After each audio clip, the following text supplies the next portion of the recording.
Well, welcome back to the broadcast, everyone out there. I am so glad you were able to get through all the YouTube censorship. They don't like the real information getting out. And today's broadcast is no different because I'm going to be talking about something that's going to piss him off, quite frankly.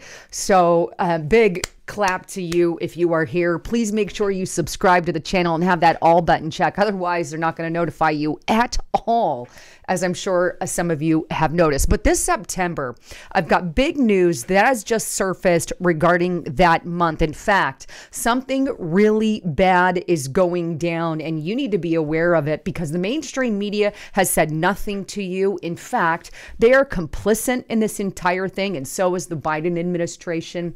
And the chilling thing about this event is it's happening in September, just 2 months before our election, because they've got some big plans for the United States of America, and it is not good for us at all. What am I talking about? Well, I'm going to touch on a lot of different things in this broadcast, but let me go first to what's happening in the month of September. Take a look here.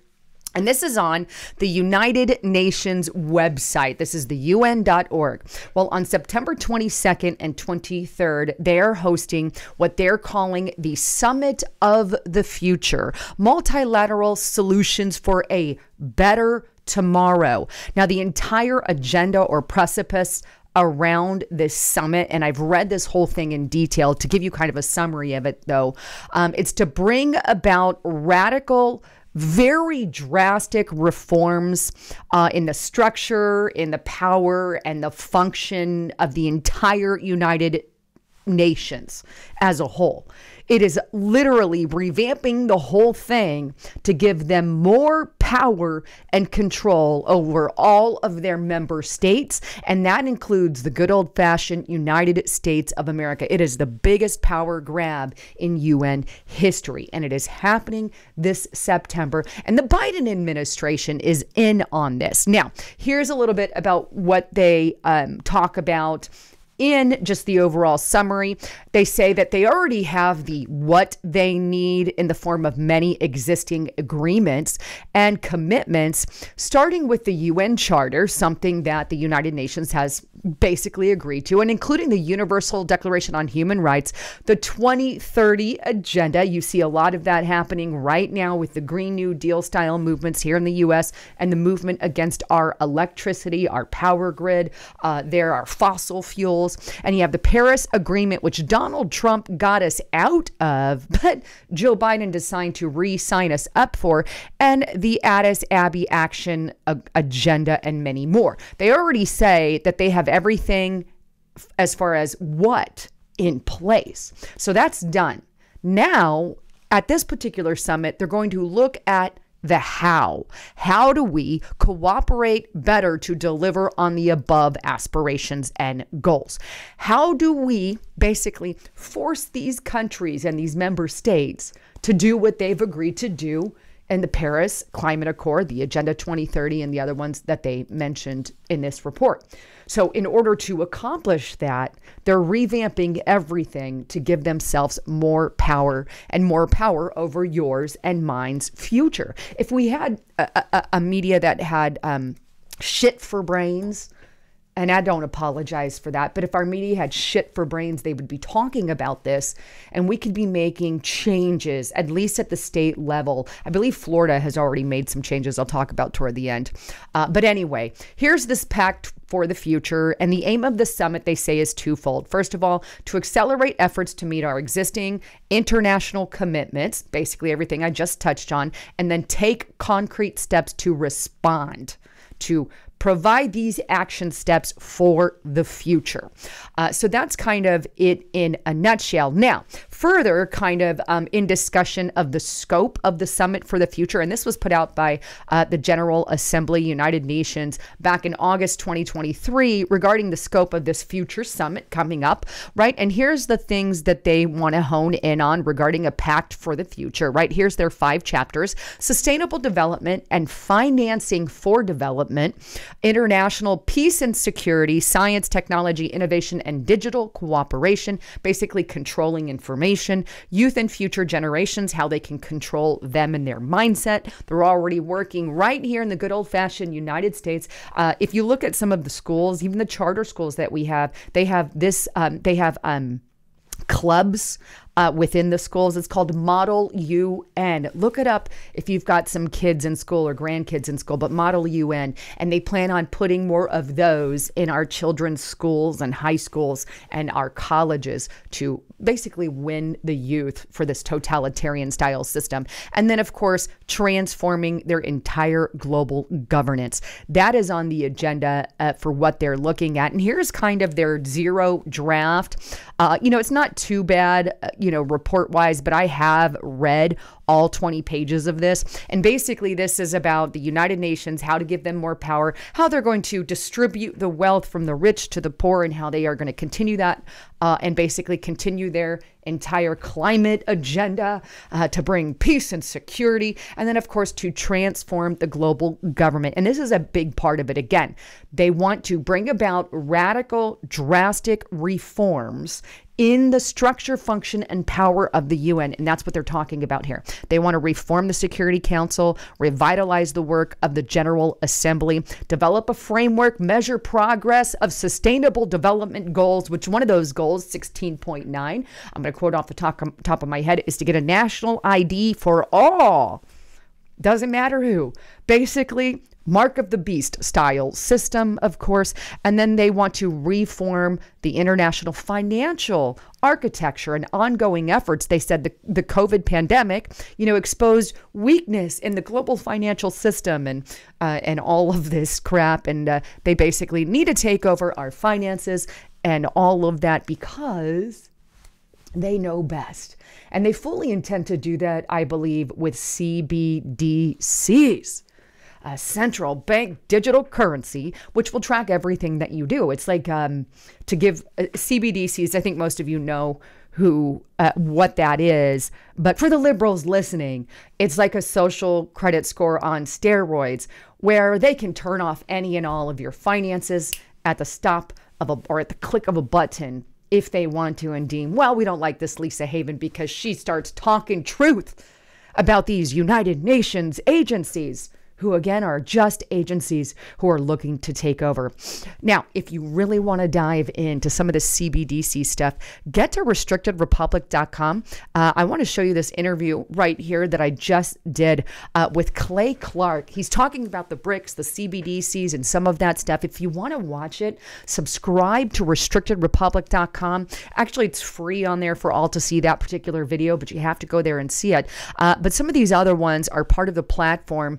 And I want to encourage you, if you want to check it out, and if you really want to be in the know, and I expand way more than here on the Restricted Republic platform, but go there, use the coupon code Lisa and the number 5. Come see us over there, and you'll just be blown. Your mind will be blown about how deep this United Nations New World Organization and all of this really goes. So go to restrictedrepublic.com. Go right now while you've got a moment, pause the video and subscribe there. Use that coupon code Lisa5. But speaking of, now that you know what's happening in September, and again, this is a complete totalitarian style takeover. And what that basically is, this Summit for the Future, call it their constitutional convention for the United Nations, because that's kind of what it is. Now, with that, I want to hone in on, and in the United Nations policy brief, UN 2.0,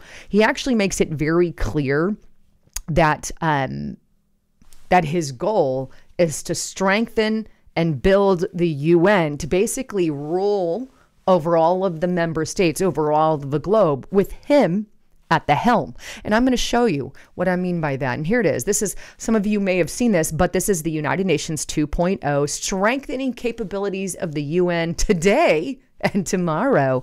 And you can see this is their policy brief. UN Secretary General's policy brief on UN 2.0 outlines his vision for strengthening the organization's capacities for a modern, agile, and future-forward United Nations system. This entire United Nations Policy 2 is all about putting the United Nations in charge. And that's exactly what it is. And with him Antonio Gutierrez at the helm, under the leadership of Secretary General Antonio Gutierrez, and as part of our common agenda, UN 2.0 represents his vision for strengthening the organization's capability for a modern, agile, and future-forward UN system. But this is the entire concept of this entire UN. Who's ever the Secretary General at the time will be in charge, leading the way. And here's kind of another concept of it. UN 2.0 is a whole of UN approach whose scope encompasses the entire UN family. It aims to provide strength and guidance and recommendations for the entire UN system. In other words, they are in charge, and it will lay the groundwork for a UN that not only adapts to change, but anticipates and leads it.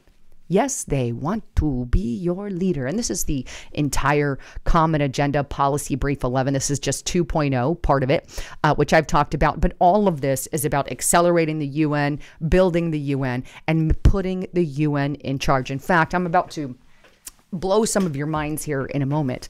If I take you back to 1960. I'm going to take you back to a report that was drafted in 1960. It was drafted here in the United States by the U.S. State Department. And the entire report was all about tasking them on how we get a world controlled by the United Nations. This was the task. In fact, let me show you the actual report here, and I'll leave a link. This is in the MIT library. And here's the title of it, which is very accurate.